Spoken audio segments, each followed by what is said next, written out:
Here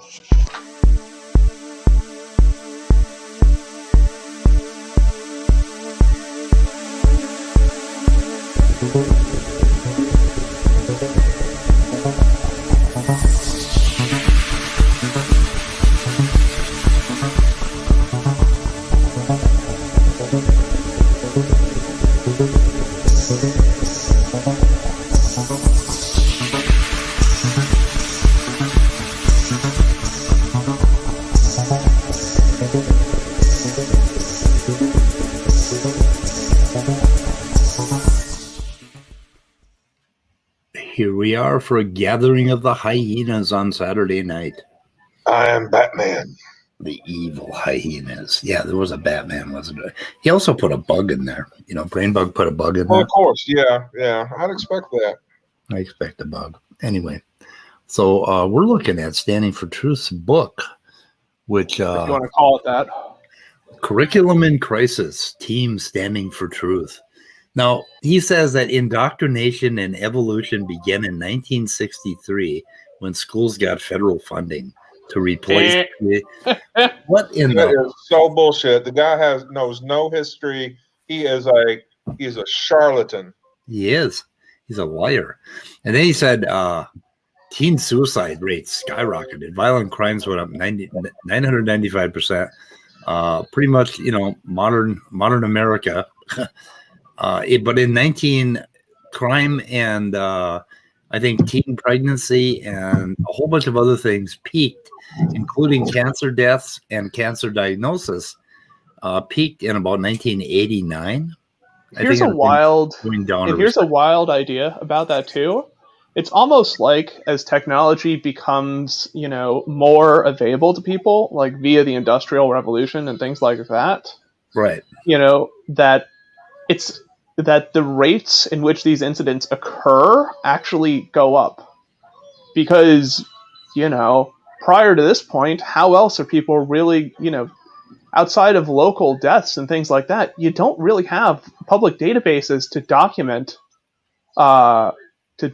these things, and let alone provide statistics on, you know, on these types of events. So it may just be a consequence of the reporting, and less so that evolution has weirdly, you know, with no evidence to back it up, right, is somehow correlated with, you know, increased teen pregnancy and suicide rates and crap like that.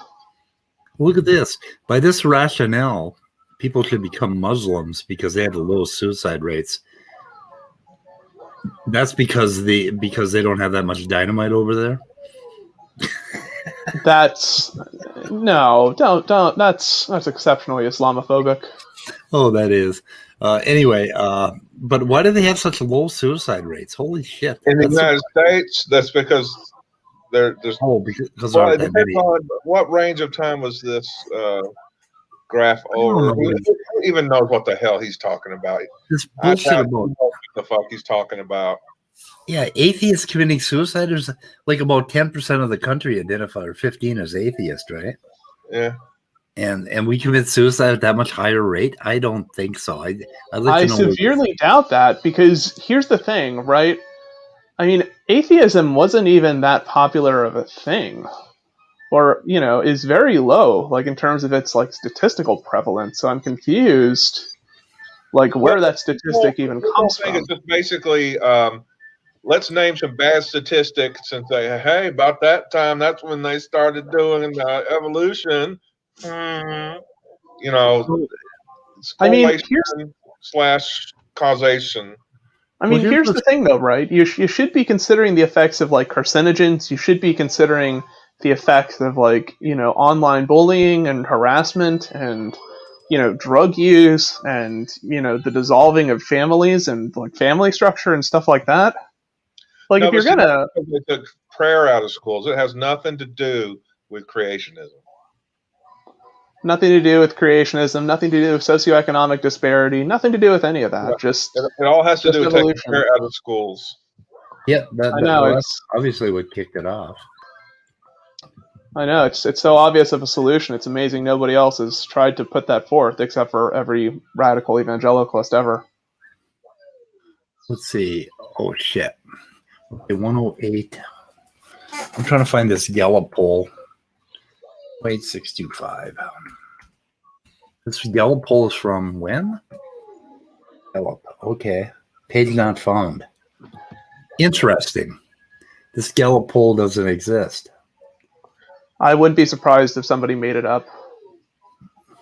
Yeah. So what the fuck? Page not found. Oh, interesting. So a fake link. So he's putting fake links in his fucking thing. Whatever. 108.625. Yeah, that's right. It's all correct. Nope. Page not found. Nope. Gallup.com/polls. And the bad thing is, it's hard enough to find Standing for Truth's documents because he rarely sources them adequately. So, well, he sourced that one, but that page is not found under Gallup.com. Or let's see, was that under news.gallup.com? So I don't know.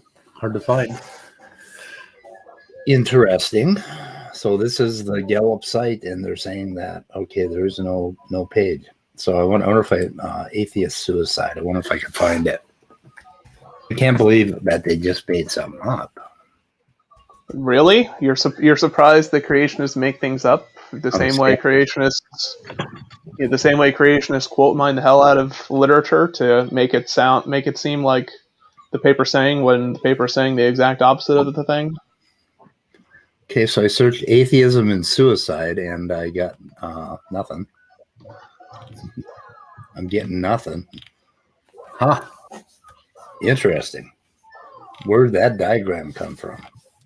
Wow. Interesting. Well, I have a feeling it comes from the place where the sun don't shine. God, they made it up? That would be... That's my best guess. Wow.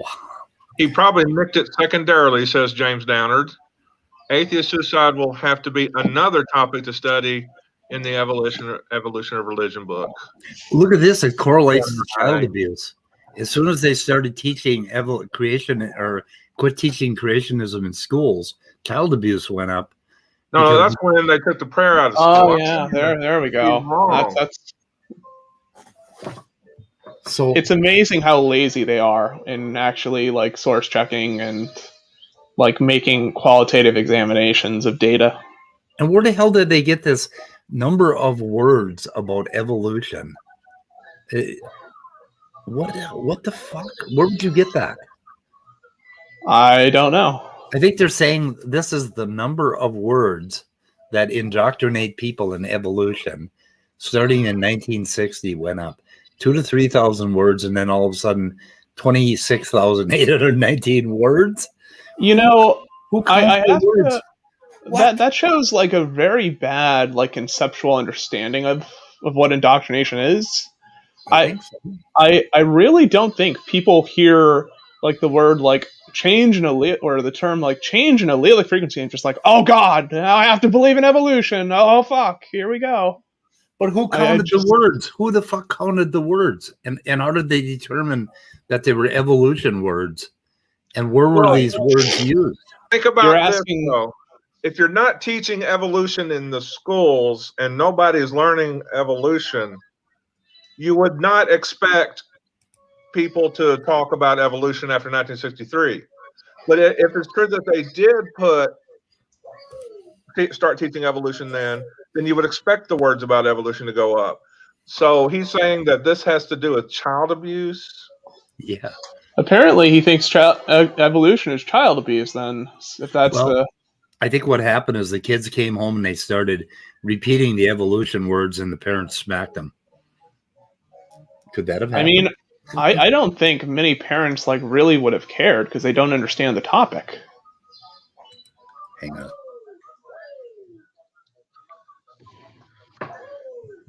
And the information that parents are familiar with probably comes straight from the pulpit. Yeah. So because really, how many of these parents are literate enough to understand, scientific theory?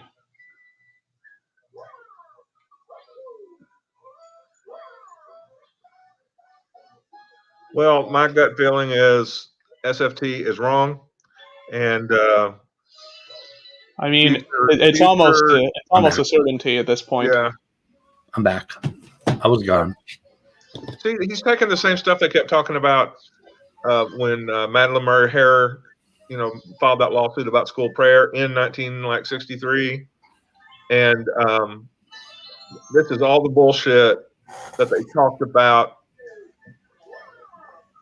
basically ever since I was in high school, and they're just saying evolution now. Okay, so everybody got dumber as soon as they started teaching evolution, and violent crimes and offenses went up. But they actually peaked in 1989, I believe, violent crimes. I'm confused to where Are they getting what these? they're considering to be intelligence, because the job market is exploded over the past 70 years. Wait a minute, evolution What the causes hell? gonorrhea. Look at that. Imagine. I mean, it's just, where the hell do they get these spurious relations from? Because they're not. This is the whole thing of ice cream causes drowning bullcrap. Yeah. Well, you see this hike in drugs in 1970? That's when they started. Oh wow! That's I when wonder what was happening. Yeah. I wonder what was happening in 1970s. And before that, actually, that might have caused an increased use in drugs. Man, it's not like LSD and all sorts of other, drugs, for recreational use, were just absolutely blowing up in the public sphere. Well, do you know Not what at else? all. Do you know what else started in 1970 concerning drugs? Hippies movement. No, the war on drugs started in 1970. Oh, That's yeah. when they started fighting back. How did that work out for them? Not too well. But these graphs are bullshit. They look manufactured because they're too peaky or they're too. I don't know. It just doesn't look right to me. The peaks don't look very resolved. No, I don't know. It just. I mean, it doesn't look like I don't know. Maybe the data rendering software back in the 70s is just shit, but it doesn't look like data you would expect to see. These guys. Oh well. Anyway, enough of that shit. Disgusting. So you wrote a whole book on this crap. Yeah, you know what that graph correlates with too? What's that? That's the year I was born. Ah. What year was that? Hyena? 1963, when they started. Wow. They're claiming it was evolution in the classrooms. I was actually born, so it's all my fault. I know. Well, Scott, you're of the devil. What can we say? Now, 1989, that's when I went off to seminary, so I guess that's why everything got better. Oh, shoot. You went to seminary? Damn. Yeah. How did that? Oh, well, obviously, I can't ask how that worked out because now we know. Well, I graduated and everything. Let's see. I even pastored a couple of churches for a brief amount of time. I basically sucked at it. But anyway, yeah. So it's my fault. I'm sorry, guys. Well, you're just a sinner, and you never truly believed in God and all that. That's true. It was all a lie. I don't know why. I would lie about all that, but apparently I did. Apparently, Scott, you're just an unrelentless, damn liar. That's me. Oh, let's see. So, Sal had a stream. There isn't too much going on in that stream, but I just found a highlight. I think somebody told me about a highlight at 32, I think. 32? That was this morning. Somebody said 31 or 32, but I can't remember 31, what was there. 31? Yeah, I remember seeing that message from somebody. Yep. I think it was Jerry. Always interesting. Professors, very excellent, sir. We're non-Christians, Right. and I feel God put them in my path to teach me science. That is one feature of science that you don't have. Got to go back a little bit. What? I'm gonna take a guess and say Sal is in his I don't know, maybe his 60s or something, maybe late 50s. 50s. I'm curious. I'm curious exactly how he knows. like the religious like affiliations his professors had, unless like you were spending your free time like asking these people about Right. like the religious association, or you just assumed these people were atheists because they didn't hold like a similar frame of belief than you did. That's and plus, what do you think atheists are like distorting the scientific information to make you atheist, or like what's the I don't know. I just found it weird. Like he made that claim, like, oh, all the professors I had were atheists. It's like, Yeah, well, he was involved in that campus. He basically got on the cover of a magazine because he was he started some creation society on campus. Apparently, I mean, something. I don't know. It's so usual for like an atheist for like an atheist run school to allow a Christian organization to counter their atheist, these atheist run school like that makes perfect sense. Yeah. Let's see. Let's try to get a handle on what's being said here. Or the appendix, or the they're the ones that retard scientific. That retard. Yep. Compare the scientific productivity of predominantly Christian United States. Egnor's being very positive there. I wouldn't call the United States predominantly Christian anymore. But anyway, to the scientific productivity of the atheistic Soviet Union. Compare the scientific productivity of largely Christian South Korea to atheist North Korea. That one really stings. And that's the same culture too. Ouch. Yeah, that I said Egnor was playing nice. I'd forgotten about that line. Yow. Feel that one better. They're actually comparing. Oh my God! They're actually making a point about North Korea not having a lot of progress. Have they? I'm confused. Like, what are you measuring to be scientific progress? Like progress in a field, progress like overall like scientific like discoveries, Nobel Prizes, like publication. What's the metric you're using for progress? Because the Russians have made a shitload of progress on like developing nuclear arms and crap like that, and rockets. I'm sure like other countries like Germany and areas like that have spent a lot of resources and time into, improving their electrical circuit technology, and also things pertaining to, like green energy and stuff like that. So, I mean, what are you using as a metric for like overall technological or scientific like improvement? And it could have something to do with the structure of the government in North Korea. I'm just saying. No, to me that's a reasonable, a reasonable conjecture. Yeah. Okay. Let's see. Compare the scientific productivity of tiny, largely Christian Taiwan to the scientific productivity of atheist China. Christianity is the most powerful engine of modern science, in my view, and atheism is everywhere a science killer, parentheses, and people killer, but that's for another discussion. Jesus Christ. Okay, foreskin. That paragraph foreskin. This Moina is a piece of work. Unless you're about to argue that there's been a predominant shift like in the religious affiliation of professors in the past couple years, right?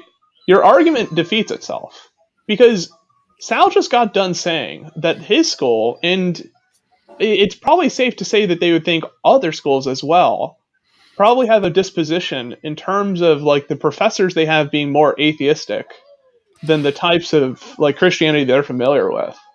So what you're left with in that case is a bunch of atheist professors, and over the past 60, 70 years, a ton of scientific progress. But contrast that to what he just got done trying to argue, which is that atheism is a science killer. Well, which one is it? Yeah. Okay. But it wasn't directly directed at Swamidas. It was more directed at atheism and science, which he's trying to impose on Christian colleges. Yes. No, oh shit. I wouldn't go so far as to say atheism is a science killer. It is a people killer. Well, I guess in that It's a sense, people killer? I mean, I have. There are plenty of scientists who have been killed by atheism. Well, I just want to just say that we probably didn't need to say that about being as, because a lot of my professors, very excellent, were non-Christians, and I feel God put them in my path to teach me science. That is one feature of science, that you don't have to necessarily have the right worldview to practice it correctly. So I think he's overstating his case at this point. A lot of what he said, like say North Korea, South Korea, pretty good up until that point. I would just like to strike that sentence. That's just my my view. That's good. Sel actually has some common You know, sense. I'm confused how he resolves that with his Christian beliefs though, because here's the thing: the Bible says that God sends false delusions unto people, and so that the fools profess themselves to be wise. And we use science, a lot of atheists use science as a bludgeoning tool, unfortunately, against people. But you would expect that to also mean that the science that Sal learned, according to that interpretation, would likely be wrong, not right. Right? So wouldn't he also have gotten a bad science education as the result of, these atheist people being fools, teaching someone who's of God? Well, you got to give Sal credit here. He's kind of pushing back a little bit on Emery and some of the stuff. So I don't know. Right, but I'm just curious, how he resolves that within his own particular framing of Christianity.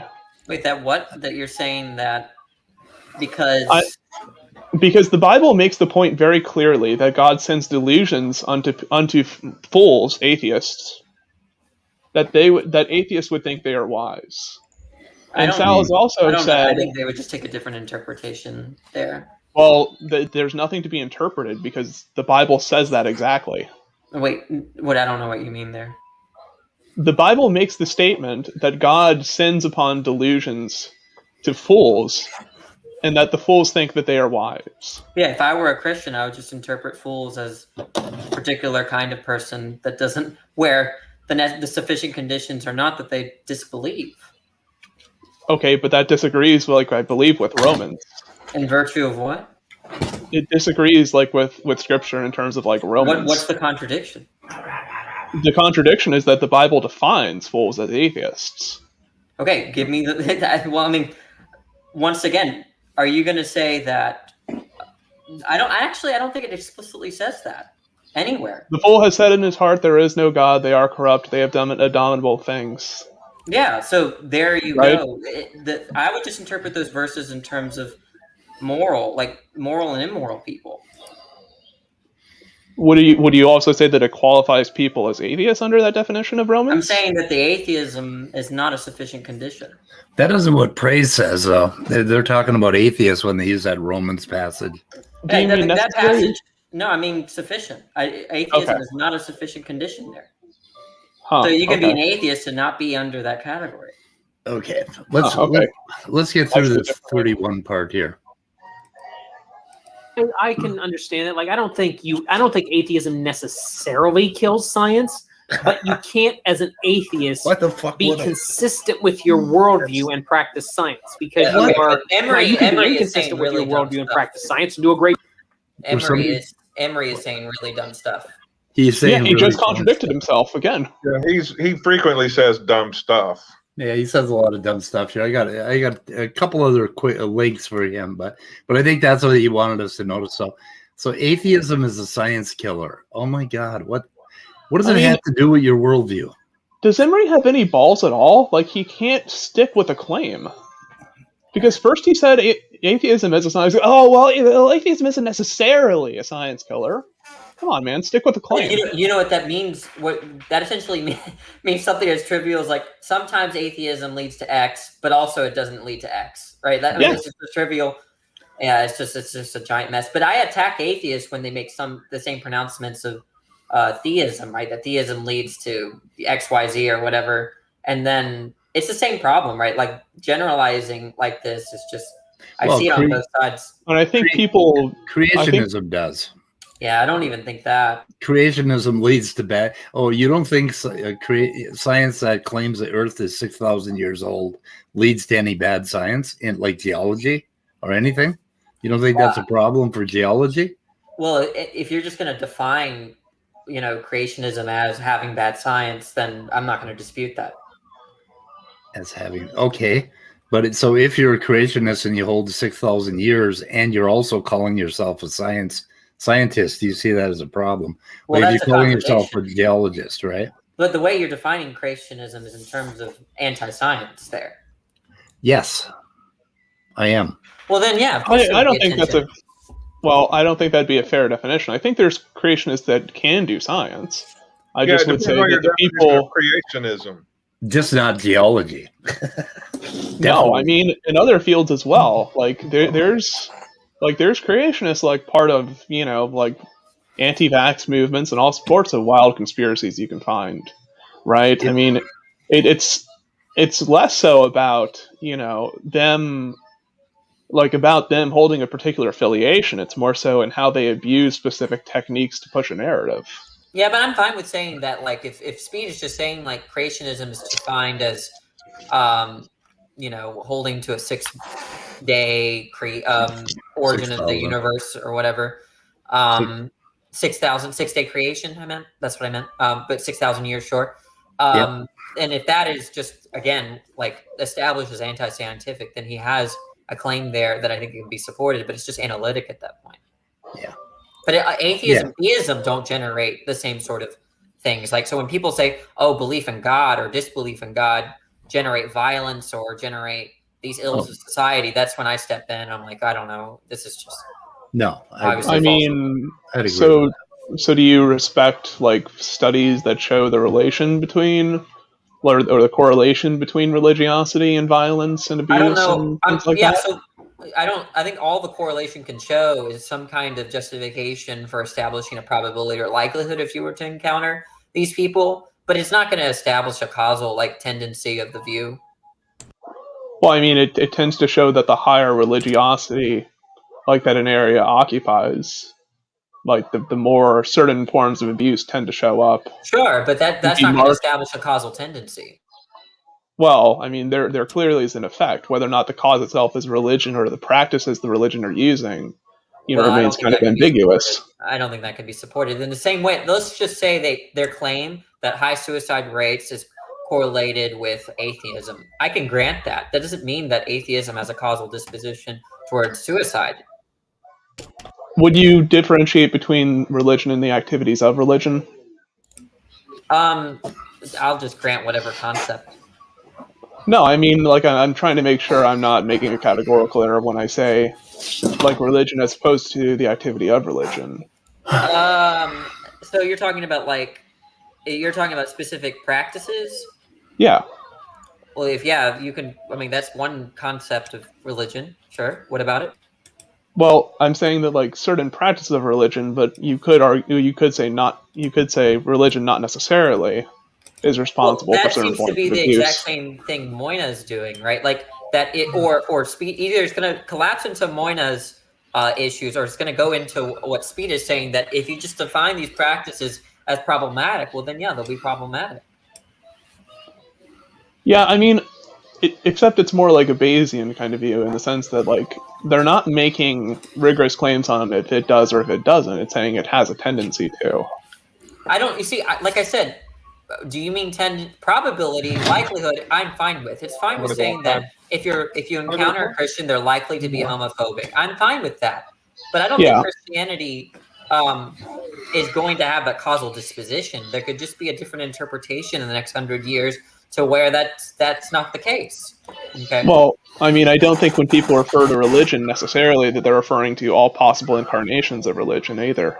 Okay, well, I'm saying that no matter what your concept of religion is, either going to be a vacuous statement or it's going to be unsubstantiated in terms of establishing a causal tendency. And that doesn't go with religion. That goes with atheism and any view. Did I order a philosopher? When you're saying a causal tendency, are you saying that X is a necessary condition for Y? I'm saying something. All things being equal, you're likely to see atheists do X rather than not X. Wait a minute. I ordered chicken nuggets, not a philosopher. Okay, but are you right? But I'm saying, like, in terms of like basic logic, are you saying like that there's a conditionality relation between those things? I have to understand what you're saying.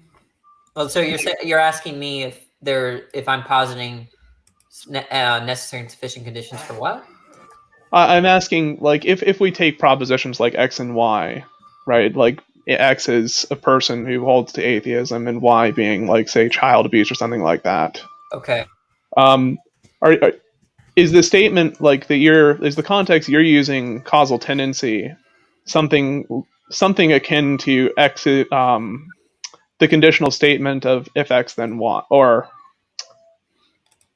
Y only if X, or something like that? I'll just repeat what I'm saying, maybe more clearly. Let's say you come up with a study to show that there's a high correlation between being Christian and then a high correlation with abusing child abuse. Okay, let's say that's established statistically. I could grant that. Okay, we got one right here with a high correlation between suicide and religion. So sure, okay, we'll grant whatever. We'll talk about any kind of study like that establishes that correlation. I'm saying that from there, it's rational if you were to encounter a Christian, it's rational to think that they're likely to abuse their children, or at least more likely to abuse their children than a non-Christian or a non-religious person or whatever. Okay, that's as far as the study can get you. It cannot get you this kind of truth that all things being equal, if you're a Christian, there's a causal tendency towards abuse than non-abuse. That is what it can't establish. Right. So I'm saying, what is a sufficient condition for it to, or what? So, is it ever possible for science to establish like a causal relation between those two things, or do you think that kind of whatever process that would be is inherently scientific at its core? Well, yeah, that's a good question. I think that the idea. It comes down to my beliefs that beliefs or views themselves don't have causal dispositions on the world. Right now, that doesn't mean that we can't be in a world in which, let's say, the belief that God exists causes 80% of the time eventually causes some kind of abuse. I'm not saying that we don't live in a world like that. I'm just saying that that's not explained in terms of some causal feature of the belief in God. That's explained by there has to be other explanations for that. Okay, but would you accept it as sufficient in saying that the belief in God, for instance, brings about causal tendencies within the agent that then brings about abuse, and that be a transitivity? No, I wouldn't want to say that. What I mean by causal tendency is or causal disposition. I'm talking about like something as strong as like solubility or water, freezing at 0 degrees Celsius given certain conditions. Okay, right. I'm saying that when it comes to belief, whether it be atheism or theism, that all things being equal, you're not going to have a causal tendency towards one behavior over another. Just knowing that they have the belief. So this is my argument against both sides, right? You have one side, let's say the theists that say, oh, atheism leads to all these ills of society. I just run the argument, right? And then you have the other side that says, oh, well, all theism does is lead to all these ills of society. I run the same argument. Then there are people like Speed who define the view as having that causal disposition. So something like not causal disposition, but as being a problem. So creationism is itself a view that retains a false belief about some scientific statement or whatever set of statements. And that's true, right? That's true. Yeah, that's true. Literally what they believe. If that's what he means, then saying that it's a problem because they have false beliefs, right? Then I don't have a problem with that. Okay, can I play my clip? Sure. I thought this was a nice little break from that, but okay, if you want to listen to these two, they're just one piece. They're just like 2 minutes I want to get through, and I kind of want to get through it. I'll let you know when we're through it, okay? Because then I can take my headphones off and then we can talk. And your ideas. The most important thing is I want you to take a step back from your evolutionary presuppositions and just think for a minute. Did you ever think of the Christian ramifications of your proposal? Like what this would do to your so-called fellow Christian brothers that you profess to love? Foreskin. Here the fuck we go. Profess to want to work with and compromise with. This would put someone like William Lane Craig, who you claim to be friends with, this would put his school out of business practically. So do you really want to go down this road? Have you thought through the implications of what this will do? Now, if I'm being cynical, I would suspect that you have, and that's why you posed it. But maybe you haven't. So if you haven't, start thinking about it. I don't know how you could have lived through 2020 and think that censorship is not going to be a real thing. Don't give your enemy a stick to hit you with. And that's essentially what you're doing. Do you really think, like, this is what gets me. Do you really think that sucking up to the atheistic evolutionists is going to keep you out of the gulags if you don't eventually become an atheist? Okay, there it is. Keep you out of the gulag. I have many things to say about that. The first of which being, why would I adopt a Christian mentality when thinking about Christians if that's not the worldview I profess? And the other thing is that, like, with this thing about William Lane Craig, like, having employment, like, and being able to teach, like, apologetics content, like, there's many places you can do that. Let's give the viewers some context here. So, Swami Das did a op-ed piece for the Wall Street Journal where he was calling for the blacklisting of creationist schools and universities. And these guys have been reading it for a while, and that's what and so he's saying to Swami Das, you realize they're going to put you in the gulag because you believe in Christianity at all. And so Moina, and then they go on for about 5 or 10 minutes here about the persecution of Christians, which I don't think any Christians are being persecuted. Well, in China, no, that's a bunch of bullshit. Erwin here, or Emery here, and Sal both have very conspiratorial points of view and leanings.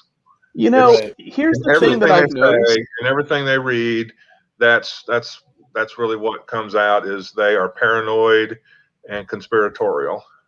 Cool. You know, the thing I notice about this too is, like, when you consider people like Mark Armitage and the things he did in order to get removed from his area of institution, like for a secular area, I never really find the people like that are, that have been barred from teaching at this particular area necessarily like taking accountability or admitting error on their part for the activities that resulted in the actions that were taken. But I do find, very curiously enough, that when these instances of persecution are brought up, I find creationists being the first one that will defend these people and say that they did nothing wrong, when the documentation typically indicates that there is a reason. Now, you can question the legitimacy of the reasons, as they are, but there are reasons why certain people have been let go for questionable practices, both in academia and, like the ones in the functions of university. Yeah. Like, there are reasons that every action or everything that we observe has a cause to it in some form or another. And, there's a reason why certain people like this have been let go. And it's not because they're Christian. I mean, sometimes, again, that's a spurious correlation, like ice cream causes drowning. But typically, there's the fault of the researcher that has to do with why they were dismissed. Yeah. So, and then they go on to talk about how horrible society is and how we're just going downhill so rapidly. I just don't. I mean, I've been alive for quite a while, and I don't quite have the impression that our society is going to hell. I don't know. I really don't see it. Gays got married. Overall, crime violence is really, I much think less. prosperity is way the hell up from when I was a kid. I mean, way Yeah, up. and crime went down. Read who wrote Better Angels of Our Nature. Yeah. Well, Steven I noticed Pinker. that nature itself is destroying the earth more than the past. I mean, Isn't we're that fucking the one hell of the out of. problems? Yeah, I mean, Well, we're yeah, fucking up our environment, but I mean, a lot of other things are pretty, are pretty decent. I mean, we're trying to globalize the Yeah. world, and that's an inevitable process that'll take place. The human But aspect other than is that, the human aspect is better. And then Yeah, I've got friends all over the world right now. Just, which is cool. there's more to the world than the United States, Yeah. Yeah. believe it or not. Well, the last 4 years, I guess, were kind of a setback, but other than that, I think we're doing okay. I mean, there's political and global tension, yeah, but that's always going to be true. Yeah, when I mean, hasn't there been? We don't got The any thing- big wars right now, do we? You do know what has increased, though, that's actually made this point a little bit more valid. Well, not valid, but apparently valid. What has increased is the number of news outlets, especially news outlets that promote alternative news, quote unquote. Yeah. And this is a thing, actually, that has been rather problematic. Because although they are ensured free speech, they are putting out information that is, at the very most, misleading, and at the very worst, dishonest and disingenuous. Well, if I start listening to the news, I get it's kind of a downer sometimes. But Yeah, I mean, but the thing is, we have to stay aware globally of our political climate and also, things that happen within it. So, I don't know. But then there's some cool things like that giant ship that's stuck crosswise. That's actually kind of fun. I don't know. yeah, I mean, there's times where the U.S. has its whoopsies, like the Apollo mission. I think, damn guy programmed it in feet or meters and give the calculation in feet. Few $1 million whoopsie. Yeah. I don't know. I just like to have a positive attitude about the world. I think we're doing okay, and I think globalization is. John's cool. beard is still growing. God. Oh my God! Look at him. Holy God, shit! when is he going to shave? I mean, How Lord. the hell is Erica going to debate Mr. Batman? Ooh. Oh, she is? Oh no! Yeah, look over there on the right. Oh, man. No. I Oh, don't no. understand. Who forced her to do that? Boy, that's horrible. Oh, that's horrible. God, Yeah, that's we abuse. need to reach out and make sure she's safe. She knows what she's getting. Her hostage or anything. You gotta know you're getting yourself signed up with when you go to deal with Mr. Batman. Holy, especially some of the stuff that's come out about him. Man, I would never. Well, I have this up because this is the part that James said my question to Maddox. Yeah. Okay. Top Dog has something he wants to play, so go ahead. Ready? Yeah, okay. Good. Next up, Top Dog Shattuck. Don't worry, John. You get all the credit. Next, Top Dog Shattuck says, "Is it better?" I can't deal with Top Dog, man. That guy is a weird. Are you guys buddies? He's been on my show many times. I've watched. He's always on Speed of Pudding's channel. It's Speed of Pudding. Wow, he's a character. Boy, that's an he's a antiquated character. term. Yeah. So when was this debate? Just a few minutes ago, or a half hour now. Oh no shit! Randolph Richardson debated Maddox. I forgot about that. Maddox, I know you pay attention to our channel, but man, that is a really antiquated term. You could have come up with a lot of other things. Yeah, well, Speed of scientism, speed of stupidity. I don't know. yeah. I was talking about the Speed of Pudding thing during the ABio thing, and explaining why I embrace the term. I like it. Speed of Pudding. It makes sense. I mean, when me and Tony talked like a year ago, and I mentioned kind of the same thing that the Damer and Deemer paper are talking about, in regards to like there being what I called micro environments, just tons of different environments that chemical reactions could have take place on.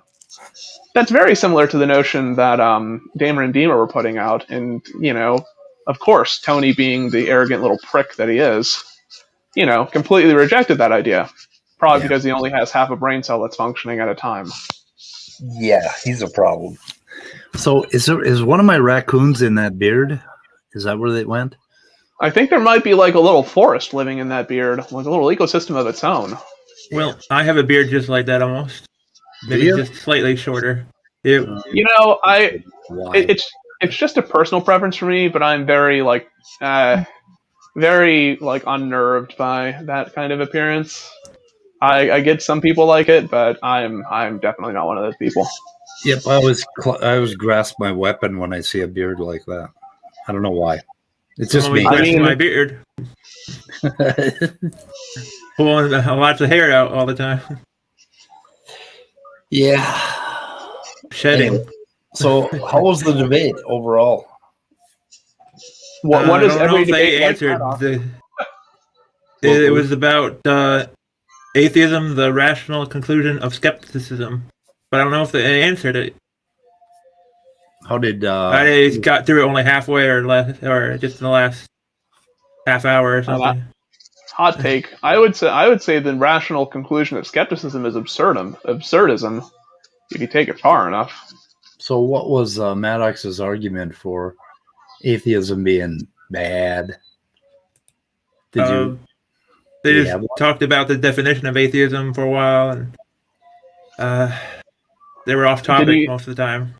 Oh man, I'm surprised Maddox didn't bring like serial killers up, or like trying to blame Sandy Hook on atheists, or man. Never know. It wasn't there all the whole time, so. No, I just expect certain behaviors to occur from Maddox, and usually they're not wrong. Well, let's see his dodging of my question. Yep. After James says it, yeah. He says, Maddox, is it better to be an honest, rational human being than claiming a label? Atheism will come naturally? I meant to say, will atheism come naturally? I don't even know what that means. I think he doesn't even know what that means. He doesn't know what it means to be a rational human being. That's really telling. Okay, let's see what Randall. Is the natural, the null default, the null hypothesis default. We're not believing in deities. It's something we either create a deity in our own imagination, or mostly I think we learn it from others. And then, okay. So how is it the null hypothesis if it's actually the common position? Holy wait. What? How is it the null hypothesis if it's a popular position? There's two things wrong about that. Number one, does Maddox not know like what a null set or a null position is? No. And number two, please bring me statistics like that come anywhere near close to saying that atheism is by any means, like in terms of like cultural phenomenon, a popular thing. Yeah. Because it's not. Like at best, like even if you're generous with like the most recent polls, only about 25% of people are atheists, and I don't know where in the hell that qualifies as being where 25% qualifies as being a majority in any case. Maybe it's because he's obsessed with us, and that's all he sees is pita pudding and the hyenas. I don't know. I knew that some marketers were like stupid, but holy crap! Yeah, you don't even know what a null hypothesis is. He did say that there are some people that are rational that are atheists, but he says that most people that before all this, but he did say most people on the internet are not.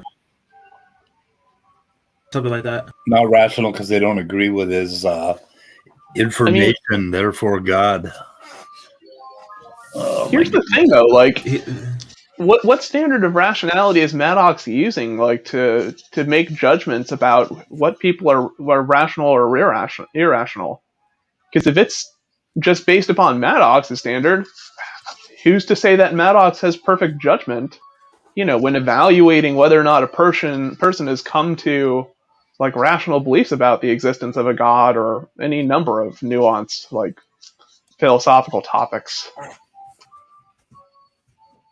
Oh yeah, and he also was like put back, or Maddox was wondering why Randolph didn't know anything about evolution and stuff.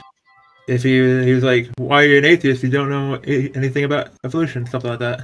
Evolution has very little to do with. I mean, the thing that actually turned me away from like Christianity was Pascal's wager, because I just found it to be like a morally disgusting argument. I know. I was saying that Maddox thinks they have to be somewhat knowing about science to be an atheist or something. He just doesn't understand what atheism really is or how people come to that. I don't know that idea. I'm not convinced Maddox was a real Christian.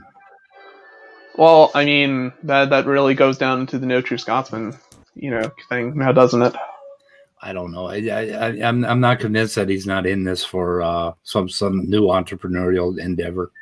I mean, he could be using Christianity as a popular label to grow his channel, but that doesn't seem like, with some of the beliefs he's held, it seems compatible with the type of Christianity we see. Well, it's just when he talks about it, it just there's just something missing from him compared to, like, say, Sel, for instance. Sel talks about belief in the Bible a lot. Maddox doesn't, not very much. And when he does, he says shit like Adam and Eve are banging. That he actually said that Adam and Eve are banging. What kind of? I don't know if that's. You can't use the word fucking. I mean, well, he could have said Adam and Eve are fucking, but still, normally, like, Sel would never say that, right? Adam and Eve are banging. It's not a dirty word. People use it all the time. No, but he could have just said Adam and Eve were.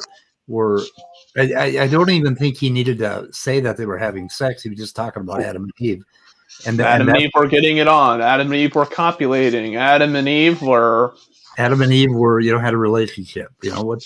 But why would you say Adam and Eve are banging?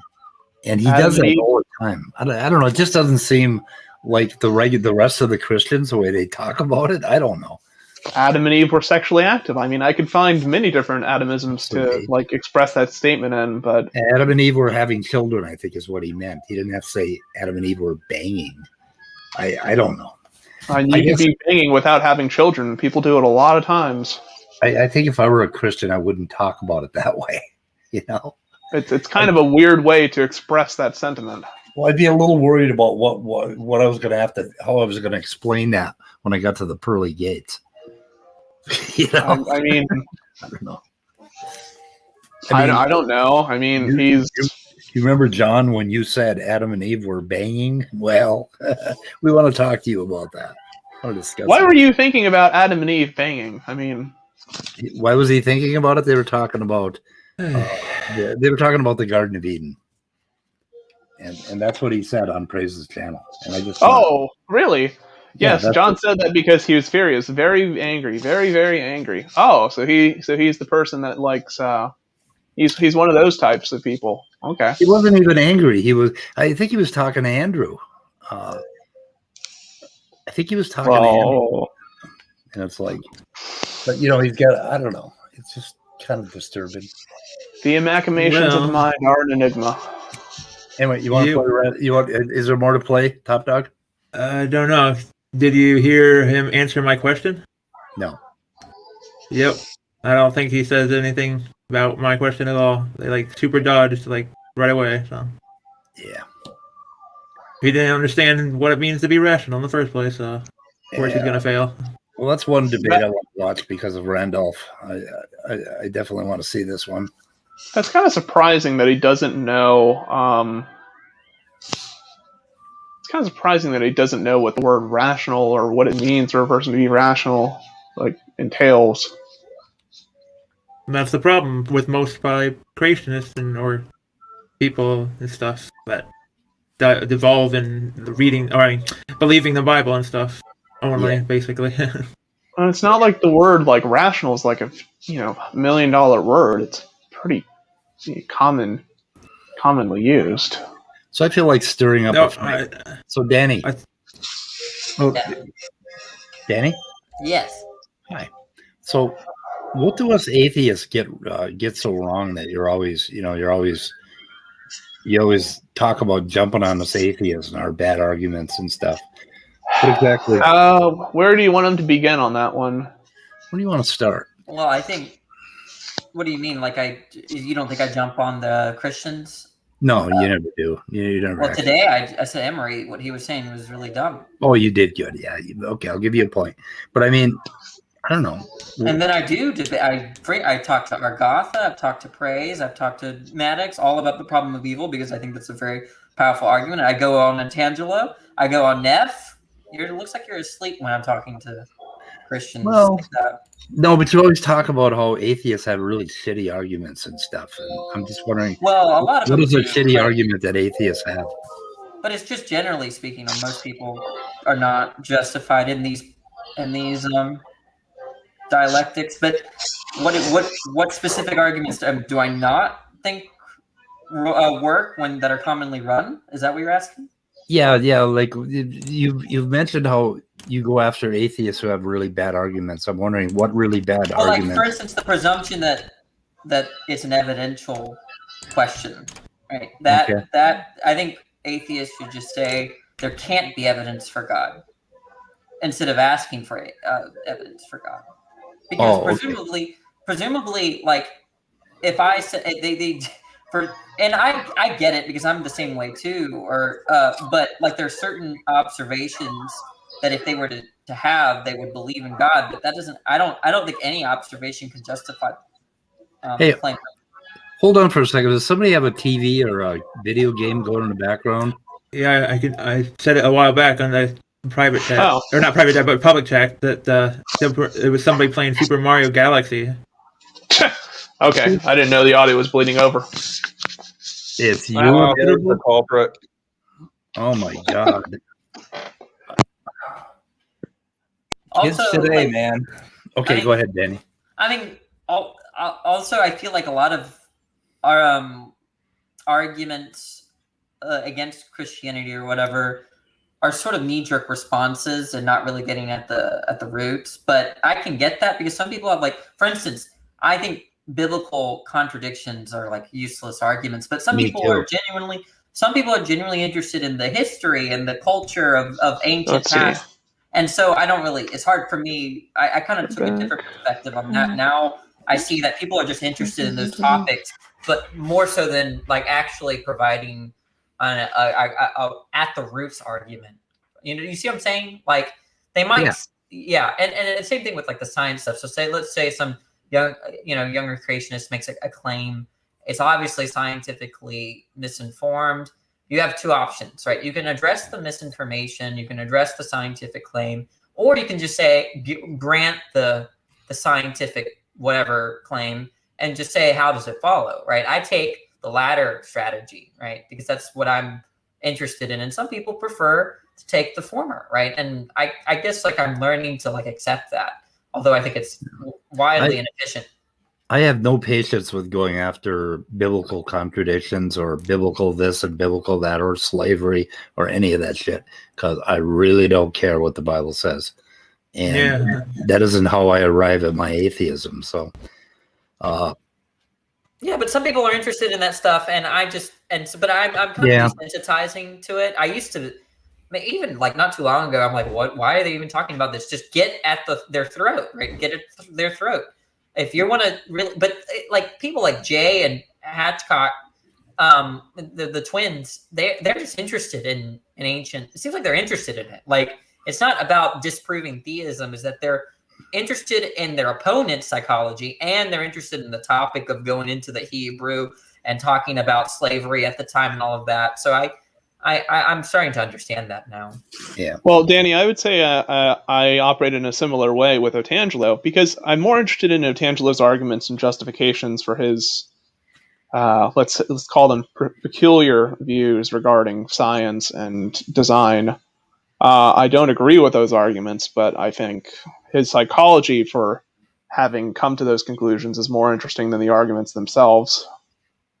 There is a version of Christianity that I respect, and that is the one that doesn't try to make any claims at all about reality or anything. They just have faith, period. It's called, well, that's a view called fideism. What is that? Fideism, and it's not exclusive to Christianity. Fideism is the view that something like religious belief is operates purely on faith rather than on reason and evidence. Yeah. So a lot of people take that view and just compartmentalize in their life. Right. And I don't have a problem with that. That seems honest to me, and it seems like it might be a sort of a good way to live your life. Yeah, I'm about it, except when like I'm only going to attack those people if they're harming other people. So let's say, right, you know, like if they have certain political aims that I'm not about, then I'll just point out that, look, this is an unjustified belief by your own admittance, and I'll but otherwise, if it's you know, causally inefficacious to people's lives and it's not harming anyone, I'm just, you know, I don't really care. Well, just like any other entertainment. In Buddhism, Buddhism, they talk about different paths to enlightenment or to basically spirituality or peace in your life. And it doesn't matter what path you take. So basically any mythology that serves you to get you there, as long as you don't let it actually alter your version of reality, right? That sort of thing. So, I mean, in that respect, it's not, you know, it's not I mean, you can't expect everybody to be into philosophy, into, you know, basically deep physics or, you know, or any of that stuff. I mean, so in those kind of people, I do not have a problem with. You know, I briefly entertained fideism, and the way I thought about it was like when I was a theist, I thought about, this seems like a terrible way to set up the world if it's the case that I should believe what I take to be most rational or reasonable, more supported by the evidence / arguments, because that can oscillate.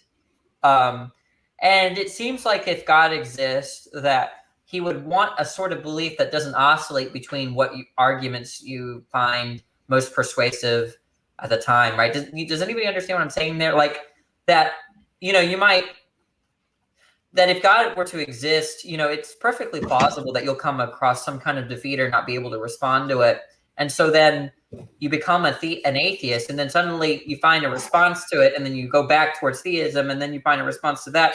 And then you're just constantly oscillating between being a theist and atheist if it's the case that you're like constantly exploring like the arguments and what people were claiming. And that doesn't seem like a very good foundation for like, I guess, the way that God would set up the world. Yeah. I mean, I think with what I define as like my own dualism, like at the very least believing in abstract objects existing, like I can see where it could lead me to a state of like belief in a particular type of theism, like more than likely some kind of deism or pantheism, but not to Christianity. Yeah. What I notice, it's like religion is like entertainment, like any other form. But the people that do it strictly and act it out are like more like a cult. Yeah. Well, I mean, I think most forms. I think most forms of religion are like very personal and like non-invasive towards like the function of society. Like a lot of religion that is like polytheistic, for instance, mostly is just related to devotion and to you know, personal understanding. It's not really too much affiliated like with obfuscating, you know, government function and things like that. Yeah. And a lot of society has been changed because of movies and TV shows. Yeah. Oh my God. That damn camera. And games, I guess. Every time I answer my phone, my camera freezes on me answering the phone. And I can't quite understand why that is. Yeah, I mean, come on, what's your commitment? I mean, I think in the case of Christianity particularly, you can't arrive Or I think the Bible kind of makes the case that you shouldn't believe based upon evidence. For that Really? type of, I don't take for that type of thing. interpretation. I mean, like I take like Elijah to be a case of where evidentialism is apparent, as well as like the case of Thomas, where Jesus offered his scars as evidence. I base it mostly. I believe it's in Hebrews where it mentions the whole thing about now faith is the substance of things. Essentially the substance of things, not the substance of things hoped for, the evidence of things not seen, type of thing. There you go. But I don't faith think is what results. That's not. It doesn't. No, I've read that's Hebrews 11, and if you continue reading, it actually harmonizes reason and faith, right? Like actually uses the example in the same chapter of Abraham and how he reasoned that if he were to kill his son, God would just resurrect his son, or that could be some kind. So I mean, I don't know. I think that the way that faith is used in that context versus like the fideist faith are two different kinds of faith. But well, do you think that that the verse, like within its own context, is referring to like the abstaining from like what we would consider like traditionally to be evidence, or do you think it's evidence in terms of like I don't see God, I don't see things, right? But that there could be reasons apart from seeing. So would you say faith in this case is that the faith it's referring to is more so like inference, or?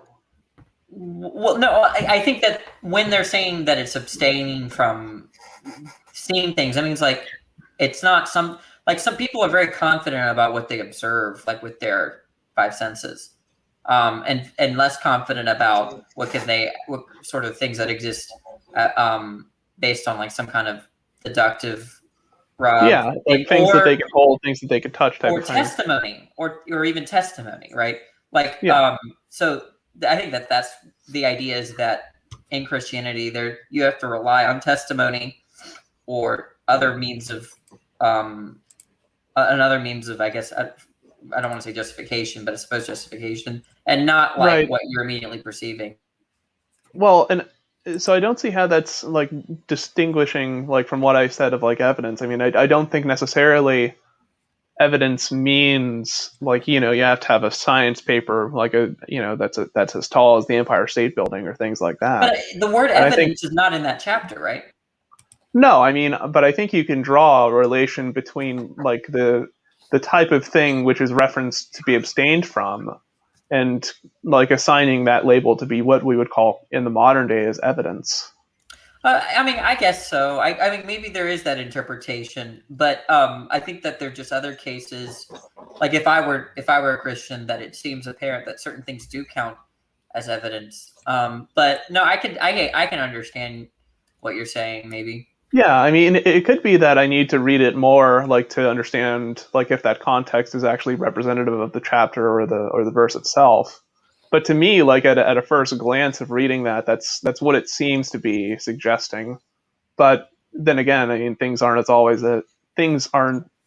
almost never as they seem. So you could probably make some case for fideism in Christianity, but I'm just saying that like if you know some of like the historical events, I cited Elijah, I cited Abraham, I cited Thomas, Isaac. But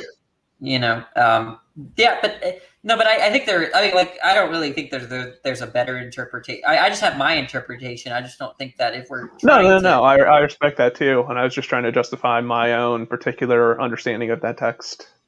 Yeah, I could imagine someone coming out with a fideist view about Christianity, maybe. Yeah, I would say so. I mean, although I'd be hesitant to say that that's a good or that that's a. I'd be hesitant to say that that's a reason they should be believing within that God. At least according to parts of the text. At least epistemically, yeah. It depends on whether or not you're going to believe in like certain features of the scripture or whatever and adhere to that. I mean, if you do the practice, that's one thing. But if you're believing certain parts of Christianity, then I think you require some evidence. I don't think all parts of the Bible are necessarily consistent with each other. I mean, I think that a lot of the parts of the Bible, in terms of the themes and genres it's expressing, kind of give a roughly similar type of message uniformly throughout the text. But I don't think it's possible to like come across like a literal interpretation of the Bible and have all parts of it to be to make I suppose to make sense, really, or to be coherent. And part of that is like the genre of some of those texts are not intended to be read literally. Sel does a big thing here about this Chinese village where this woman was converted to Christianity, and she prayed for people, and like 80 people were cured of their disease. And he's going on about miracles and stuff. This whole thing about praying for people to cure them of their diseases and stuff like that. I don't see anything wrong with that necessarily. I do. Like it's basically what the hell is it? It says, okay, there's this whole idea of praying only for his will for us and not praying for our will for us, basically. Are you talking about, thy will be done type of thing? I mean, I don't think that's what people are referring to. It's like thy will be done, not my will. And the whole purpose of prayer, the usefulness of prayer, is to not pray for a thing or not pray to a thing particularly, but just to pray, to go through the action of praying. And that has a psychological effect on us that's pretty deep. And that's where you get close to it. But if you're praying, like if you're praying to win the lottery, or you're praying for somebody's cancer to be cured, I think you are immediately out of place with all religions. I don't know. I mean, I think a lot of religions, certainly in specific religions like Christianity, and to some extent like the Vedic texts and stuff like that, they express a notion of faith in having in their acolytes having some kind of, at least trust, or at the very least respect for those kinds of deities, and that, that they would call upon the power of the deities to bring about clairvoyance in times of uncertainty and times of unrest and stuff like that. But I mean, what does it say in the Bible that if you pray for somebody to get to be healed of their illness, that they will? I mean, I think Jesus metaphorically is talking about that. What was that, Scott? There's one where they're told to have the elders pray, anoint them with oil, and they'll be cured. Oh, really? Okay. Yeah, and Jesus tells a person, and it's intended to be metaphorical, where essentially it's those that pray, sincerely in their hearts for something to be done, it will be done unto you. I forget where in the Bible that is, though. I don't know about this whole pray to cure diseases thing. I think the function of it, to kind of get to your point, Speed, is that it's an activity of engaging with community. It's a sense of resolving, of reminding people and, increasing strength of community. Yeah, I suppose everybody cares about you. So, we feel real bad about what you're going through. We're going to pray for you, that sort of thing. Right. I don't see it as an inherently bad thing. I think people, like you were saying, I think people saying like, oh, I pray that like I'll win the lottery, or oh, I pray that like that I get a new boss or something like that. Wishing ill on people is not an appropriate use of prayer or something like that. Okay, so they do. I think a lot of atheists reject like the notion of faith or prayer because it's because it has, it's kind of tainted by this religious definition. But I think atheists, to some extent, do express some sentiments similar to faith, or some sentiments similar to prayer, in the sense that, we all go through hard times in life, and, we do have to depend on other people, and we do have to, place confidence in light of uncertainty. Well, I use prayer to alter my own attitude. I don't use it to ask for anything, and alter my attitude about what's happening. Like if something horrible has happened, I have had two really close friends, both got cancer, one pancreatic, one lung cancer. Everybody prayed for them. One died, one recovered. Go figure. Now, Well, if the one it's that 50-50 recovered, success rate. so if the one that died had been my kid, and the one that recovered, I would have. I don't know how I would have felt about that. I don't know. Well, I mean, I think one of the more dishonest things to do with faith is to kind Ask of for guilt a things. person when faith and prayer doesn't work. Like when people say, "Oh, well, God works in mysterious ways." Oh, well, there's always a reason why God does what He does. Yeah, well, I think the most important aspect of having faith is to have faith in that the universe is unfolding as it should, no matter what the hell happens to us. You know, I don't know about that because I mean I think that there's a don't think that's presumption a there. good attitude? No, I mean because the universe is excuse the language, it's a cruel bitch. Yeah, I but mean the universe doesn't care about our survival. It cares about. I think it's a big, warm, soft, fuzzy teddy bear. I mean, it's just that it kills you occasionally, but I mean, there's a whole vast, almost often infinite one is a hug expanse of describe nothingness. Does it care about our extinction? What's that? No, it doesn't. Quite obviously, it I'm doesn't. about that. Then.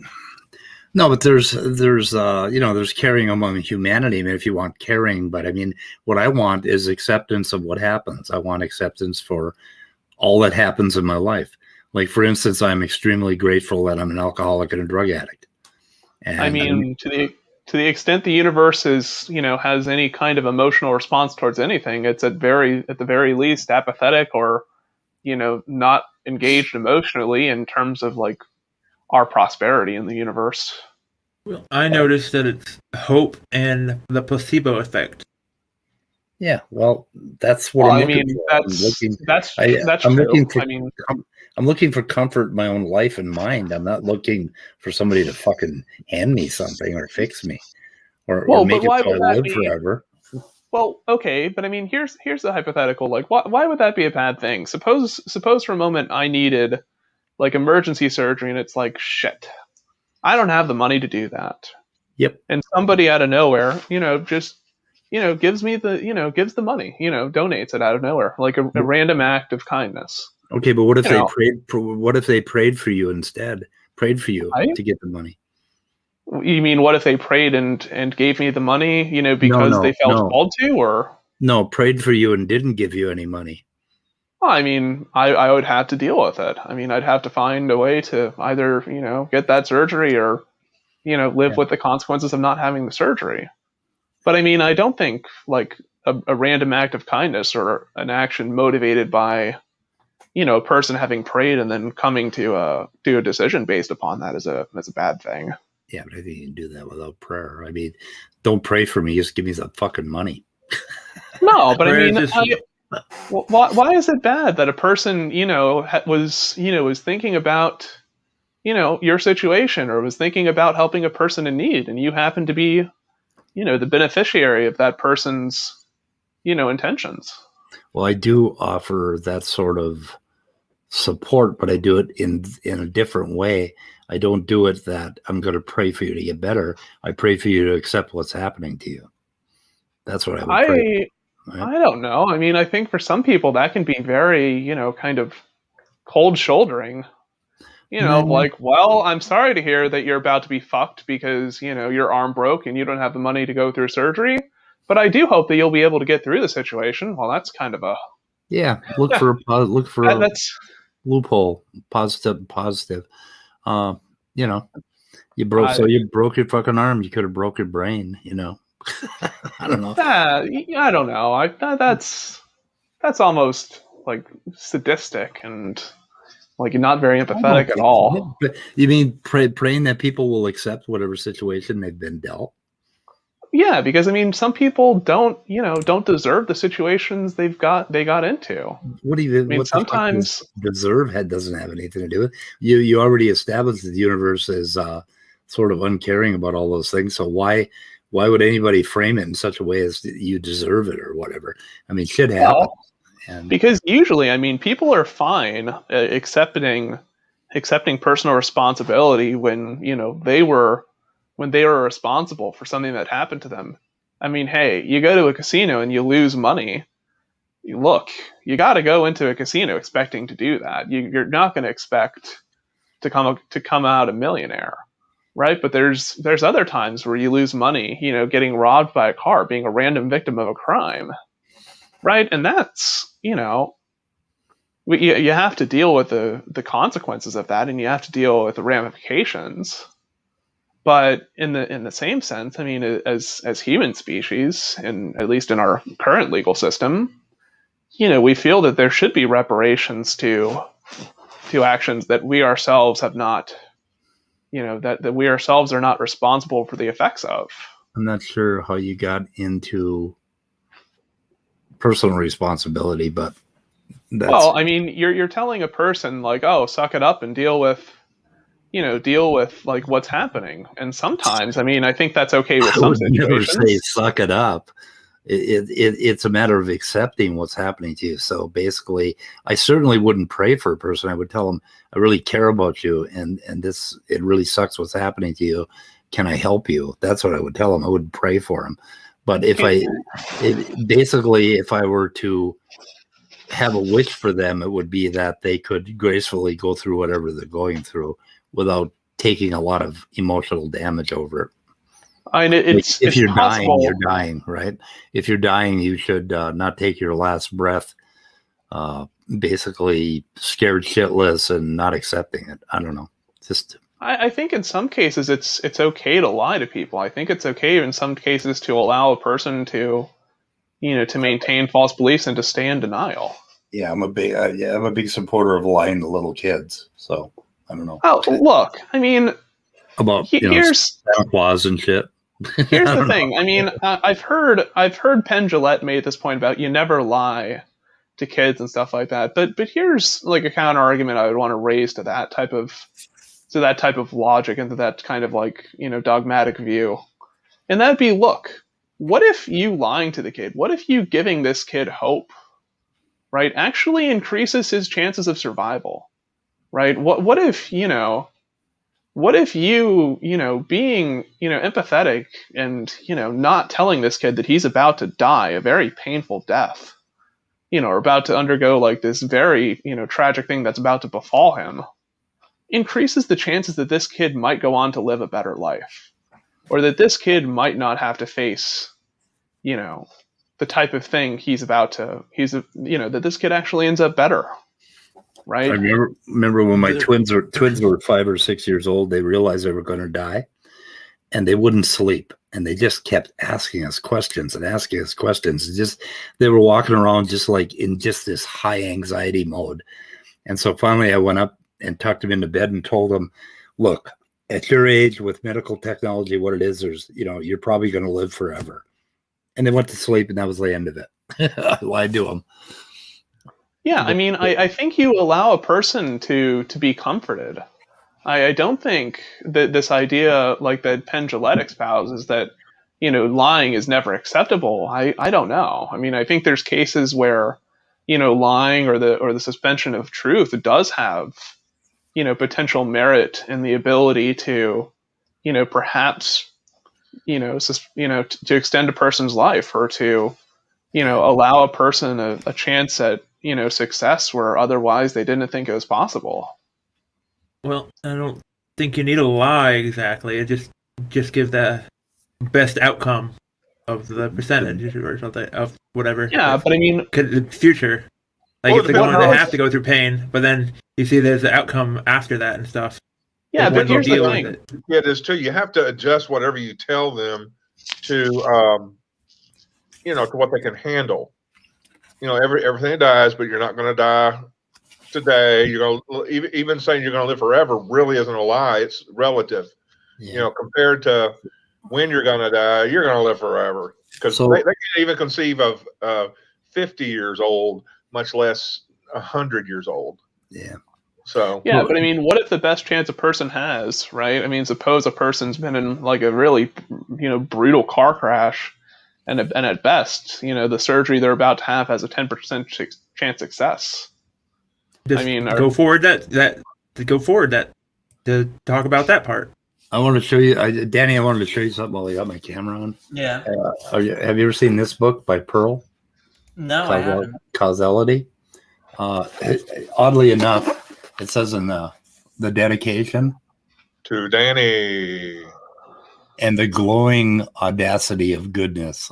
Wow. You know, he Anyway, said he's got some audacity. You know, I didn't realize it was glowing audacity, but then again, he always keeps the lights kind of down low. yeah. This book is primarily about probability and causality, and but it's extreme. It's a technical little bit. It's a lot of math to get through and stuff, but it's interesting. He explores causality in great detail. It's kind of considered the Bible of causality. And Does he appeal to a lot of physics, or why the math? Just math, the mathematics of networks and graph, basically the networks behind causality, and he makes strong mathematics about probabilities, and it's pretty interesting. So sounds like it'd be a shitload of linear algebra if you're talking about networks. Actually, it's mostly graph theory and things like that. Well, it's kind of linear algebra then. But he's got a lot of theorems, and there's just there's linear algebra here, a lot of summations, a little bit of sigma algebra, and pretty cool counterfactuals and functional models, functional causal models, pretty cool.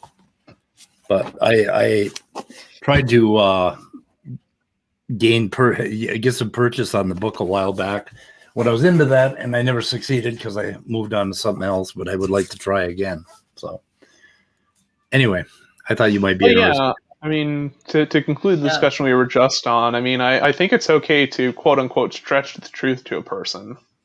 I mean, if a person has a 10% chance, I don't think necessarily you express that exact figure, but I think you can say, things are going to be okay, or there's still a fighting chance type of thing. Sometimes I think it's better. Also, never tell them the percentage, especially if it's low.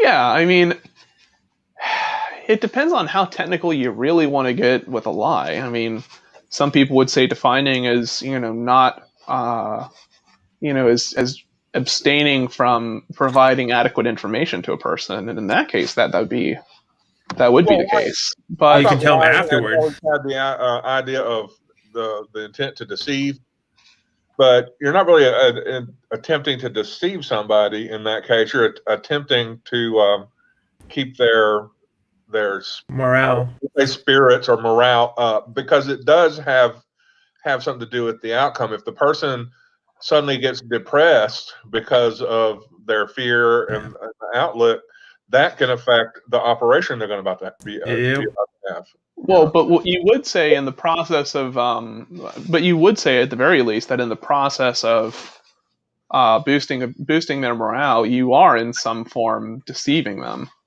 You are in some form like being deceptive with regards to the information being presented, right? We don't need to worry that much about stuff like that, do we? Yeah. No, we don't. I mean, it's just like whether, like, on the technical basis of do you consider that a lie or not? That's a. Yeah. Well, deception is, I don't know. I'd have to think about that, because with deception, there's taking advantage of somebody for your sake. If you're telling them it's going to be okay because you don't want to feel bad, then maybe that is deception. But if you're telling them things are going to be okay because you're wanting to keep their whatever neural passages or whatever passageways firing properly, so they don't get depressed and decrease their chances of survival, then it's probably not deception. But I have kind of a naive idea of deception, maybe. Yeah, I mean, as long as it's good, it's nothing really wrong, right? Yeah, I don't know. Like, afterwards you could tell them. There's times where you can think about like something, like of telling kind of like a white lie, but then the result of that white lie has, is drastic consequences.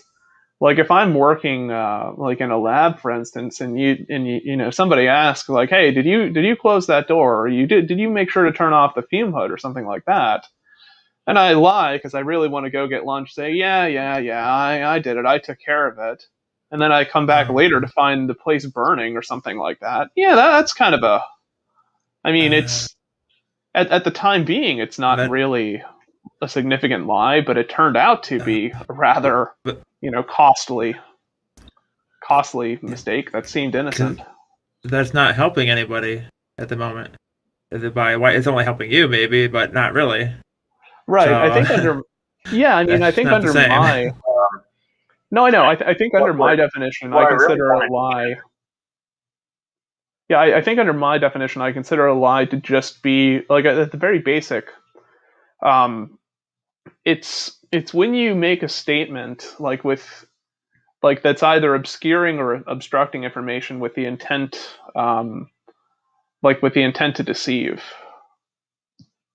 Now that can have positive consequences, but that can also have negative consequences, I think. But it matters the context. That's what the problem where I guess we have to deal with. The context is the big deal. Yeah. I mean, the context can sometimes be great. I mean, it can be the crucial factor, because sometimes you have to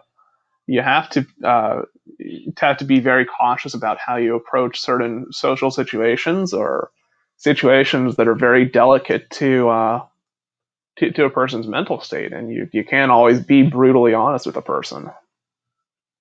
And people that are believers and that don't believe in evolution, when they have people that trying to help them learn about that stuff, and that's messing up their mind a little bit at all. Maybe they think they get deceived or been deceived their whole lives or something. And then I mean, sometimes I think a lot of times people that come out of those cultures think that they've been deceived by their pastors or by groups in the church that are advancing a political agenda, or for whatever reason they feel that a great injustice has been done unto them, because it's more so the people in this case that the people that have taught them this information, that the people that have literally fostered them from birth or a very young age have turned out to be wrong and charlatans regarding the information they professed. And so if they're wrong on that, if they're wrong on that, and this is such a core tenet, or this is such a strong point for them to have believed in something that was really made clear to them, well, what else has the person been lying about? What else has the person been not faithful to in regards to being a shepherd, or being being a person I'm supposed to look up to as a man of God or a woman of God. So what I was trying to say was, how do we help those people that so they don't go suicidal or something? I don't know. I mean, because they see these types of people see us as enemies. They see us as trying to destroy their culture, and to some of these people think that we want to murder them, right? So I mean, I don't know how you help those people, because in a way, or put them in gulags. So what are we talking about? Helping we're people talking about recover from religion, maybe right now. Yeah, how do you help a person that's been hurt, or that's been damaged by religion? Either a person falling from their faith because of, they found out that their pastors lied to them, and now they can't be certain about the veracity of the religion, or the person who claims to have represented the religion. I mean, there's a reason why recovery from religion exists, right? The organization from the ACA? Yeah, but I mean, here's the thing about that too. Some of these people that come from these rather fringe groups of Christianity think that atheists want to kill people, right? That these atheists are, these inhumane, devils that, are just interested, in tearing apart society, and, getting God out of every nook and cranny of society, which they view that Christianity, and they think Christianity is responsible for the modern form of society we have currently. So I mean, to me, that becomes kind of a conundrum, because if they have the view that you are, you are going to tear down their beliefs, or that you're going to tear apart society and kill them at some moment in time, kind of hard to convince the person that, they should then listen to you in regards to helping them restore, aspects of their mental health or, for lack of a better word, spiritual well-being.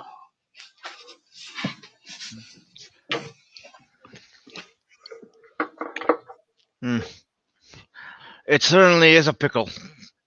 Yeah, I mean, I don't think, maybe a person should see a psychologist or psychiatrist about that, because I'm personally not the person to go to in terms of how to handle that finicky of a situation.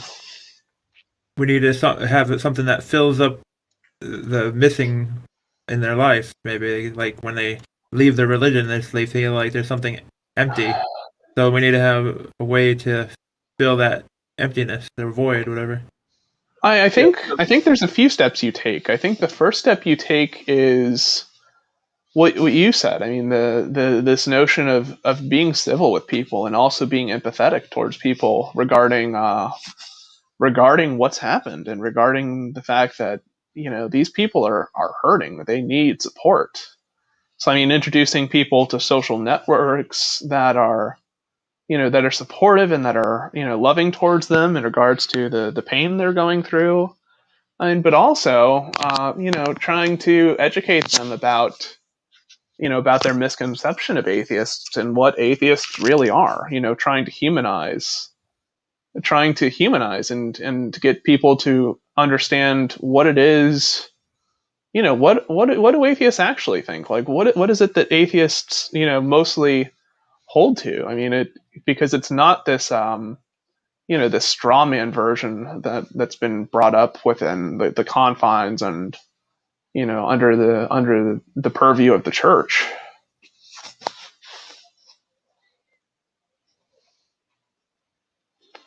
I mean, I think it's certainly, Top Dog. I mean, it's a complicated issue that doesn't have a simple answer to it. We have to go by our own experiences, maybe help. I think we recruit. Yeah, I mean, I also think we recruit the assistance of people that that specialize in helping people help people recover from these types of traumas, and be mindful of their recommendations and potential solutions for how to deal with these very delicate cases. Well, I mean, here's a question for you: who helped you when Who helped me? When you came out of religion?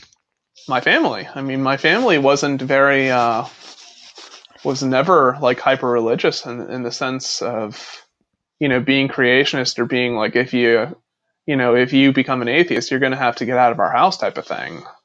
I mean, they were never they were very modern Christians. They were accepting of my rationale towards becoming an atheist. So I mean, I never really went through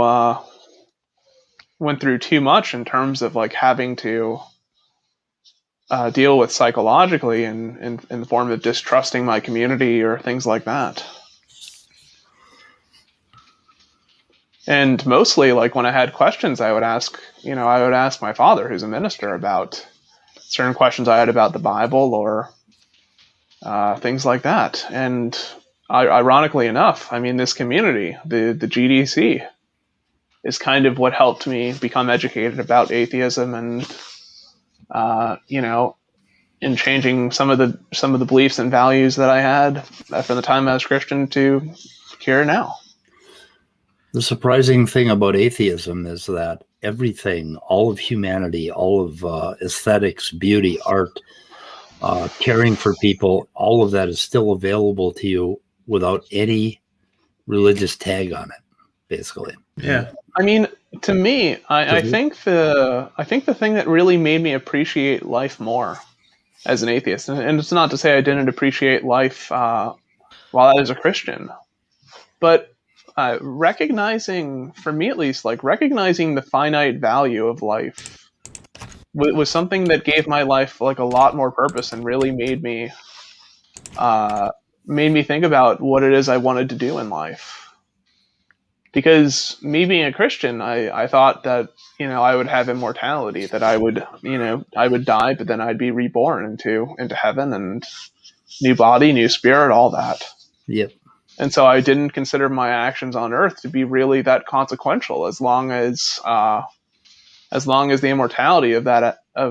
immortality aspect of this religion, as long as the promise was kept. So the recognition that death exists, kind of helped me understand that, hey, there's to quote Darwin's phrase, endless forms most beautiful. And indeed, right, the beauty of life on every level of resolution, observing communities of species, and even to the more nitty gritty detail of molecular action and different processes that occur within the natural world. Yeah, Those are exceptionally beautiful. I think it enriches my life greatly.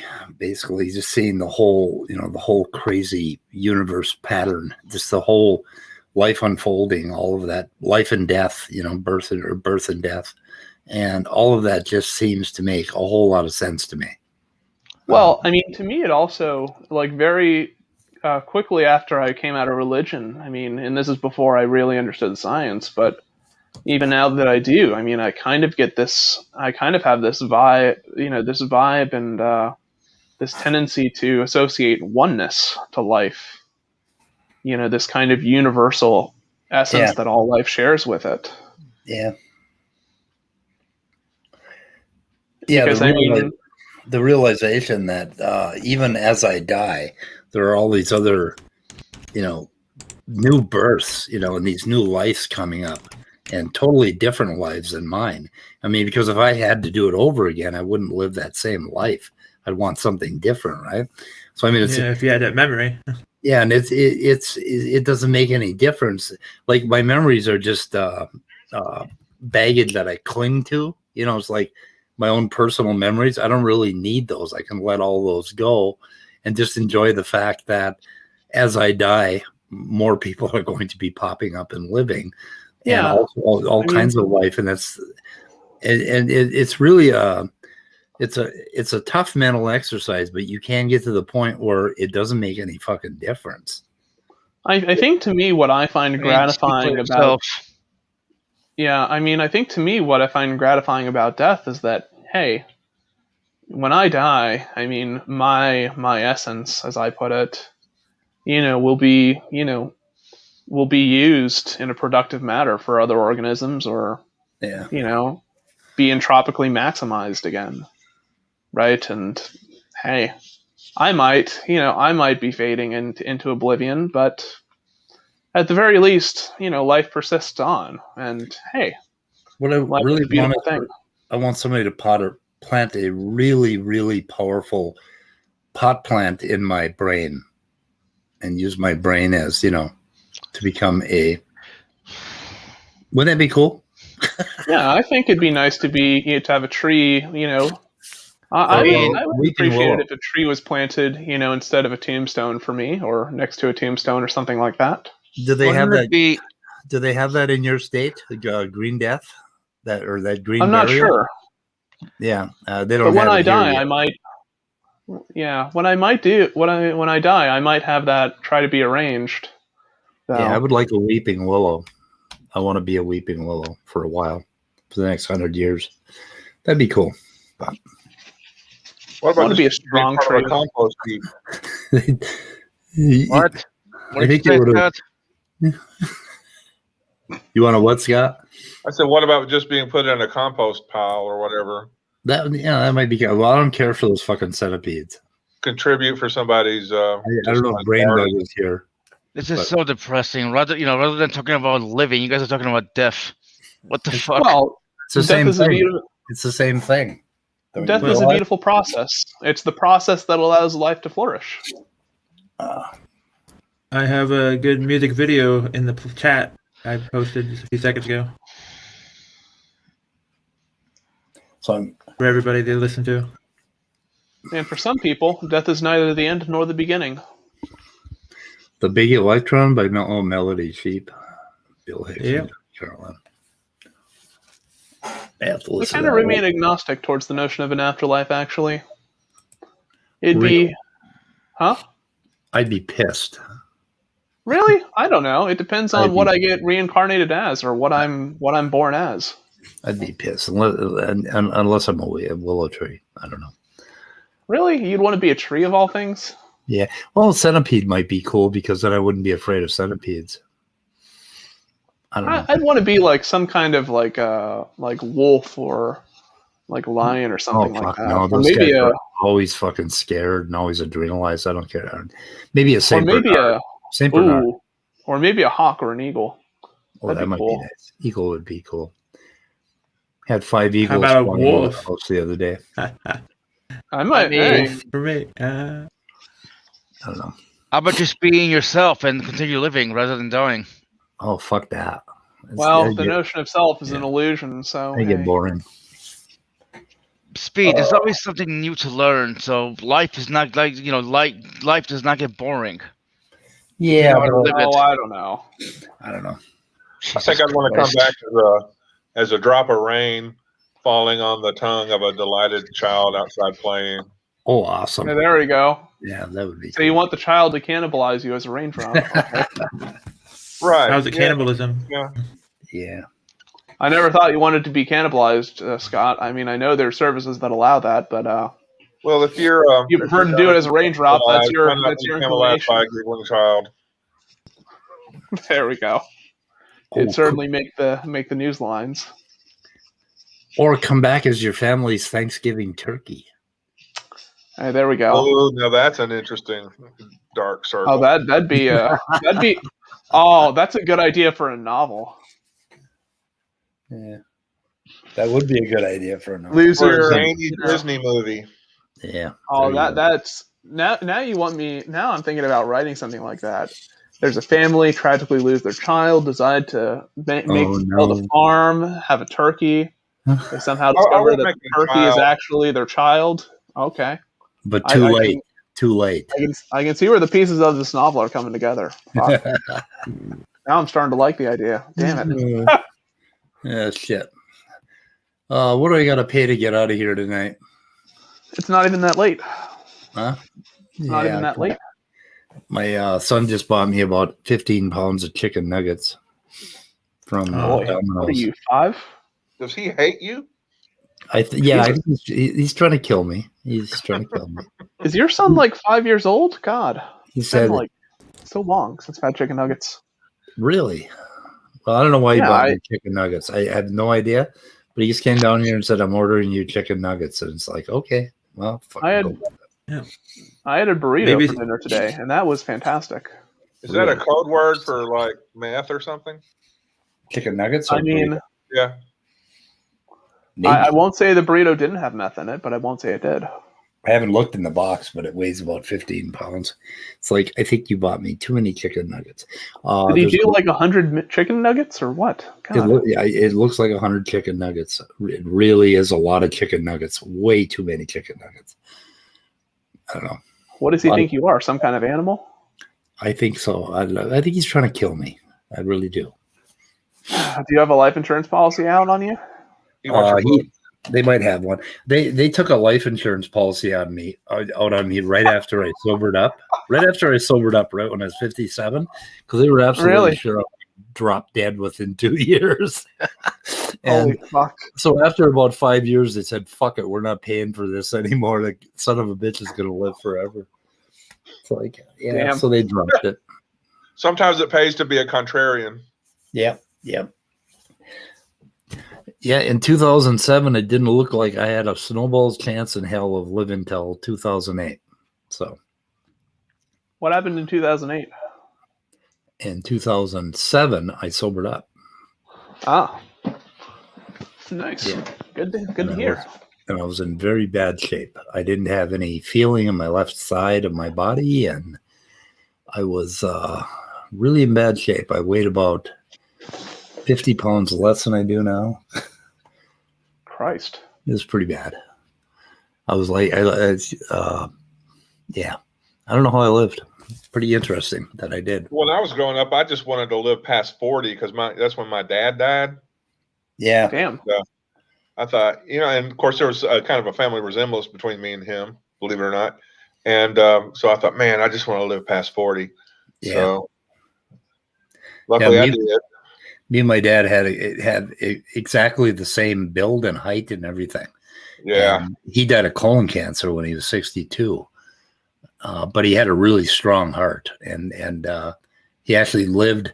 He actually hung on for weeks and weeks and weeks when his body was being ravaged with the cancer. Oh. And because his heart was so damn strong. But and with colonoscopies, you can dodge the cancer bullet. So if you have common sense. Yeah. So I don't know, but the checkups. Yeah. But I was like the only child that had the same exact build as my dad. All the others were a lot taller and different. Have you ever had cancer before, or is that something that just doesn't pass down to your gen? Yeah. No. Okay, so it's not something genetic then. Okay. Well, it is genetic. Colon cancer has a high genetic marker, but if you go in for colonoscopies and you get the polyps cut out, then you won't get the cancer. So. Oh, so you must have avoided that route. Yeah, if you don't, you die. Back then, they weren't very good at diagnostics, so that's how we lost my dad. Or he would have lived till he was 100. He was in good shape, otherwise. But yeah, diagnostic medicine it's something insurance companies hate.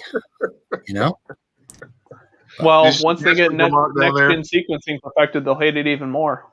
Yeah. I'm sorry. Did you see CRISPR's remark down there? No. All of the other siblings had the neighbor's build. Yeah, that's. You wondered why everybody else looked like you. Yeah. Yeah, none of them look like me at all. I wonder. I'm the only one that looks like my dad. I don't know what happened.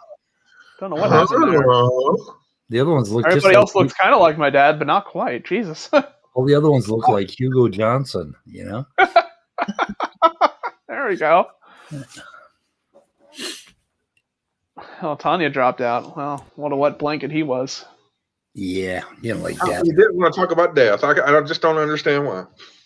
Oh, death is such a beautiful process, though. It's what allows life to persist. He could have had something going on in his life right now, though.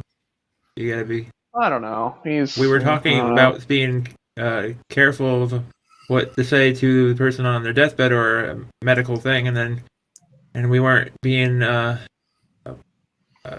careful with him. That's what I'm just saying. It's kind of. Yeah. I remember actually I saw a really just heart-wrenching video of this I think it was this kid with cancer, and the last wish he had, because it was near Christmas time, was to see Santa Claus. And I'm like, holy crap. Can you parse this? Atheism of all these thoughts, saying from many of you about death more shows some thought of thing point towards kind of agnosticism, or even kind of thinking deep in for some kind of belief. That what I think, at least. So what he's saying, I think, is that our optimistic perspective kind of seems to betray what this guy thinks of atheism as being kind of this nihilistic, y'all gonna die kind of stereotype that gets attached to atheism. We're all gonna die. Cynical. There we go. Every time I get on a plane, I say one of two things. I either say, hope the plane don't crash, which is hopeful and positive, or we're all going to die. Oh, I thought you were going to say, if I die, you're all dying with me. Well, which I was expecting to. That's a good one. That was not something I was expecting to come out of your mouth. It's like, we're all in this together. But don't put any negative in your sentences. Think about the more positive parts. If I die, I won't be the only one that dies. Yeah. See, aren't we all better together? Community. Like certain words, like you used, like crash. That's a negative. So you want to be? Don't think of it as crashing. We're just falling with style together. Look. You know what would be funny if the plane started to go down and somebody stood up and said group hug. Ah, there we go. Well, let's do the wave while we go. Group hug. Here's our opportunity. Let's all just take a selfie before we die. Really confuse the people on the autopsy. A selfie with you smiling and everybody behind you screaming and running confuse around. the fuck out of them. All right, guys, we're all going to take a selfie. Like, we wow. don't know. No, this is not an option. We're all going to smile. I swear to God, Johnny. Don't you fucking screw this up. Yeah. Well, I think I'm going to go eat nuggets.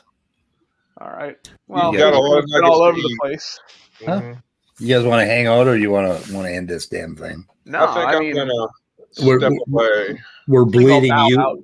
Yeah, we're bleeding users by the minute. Like every minute it goes down by one. So I think our quirkiness has started to turn people away from us.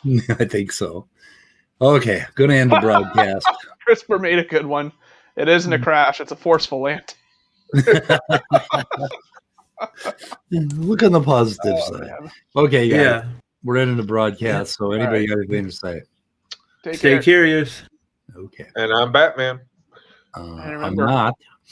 We all die. Goodbye, cruel world. We're gonna die.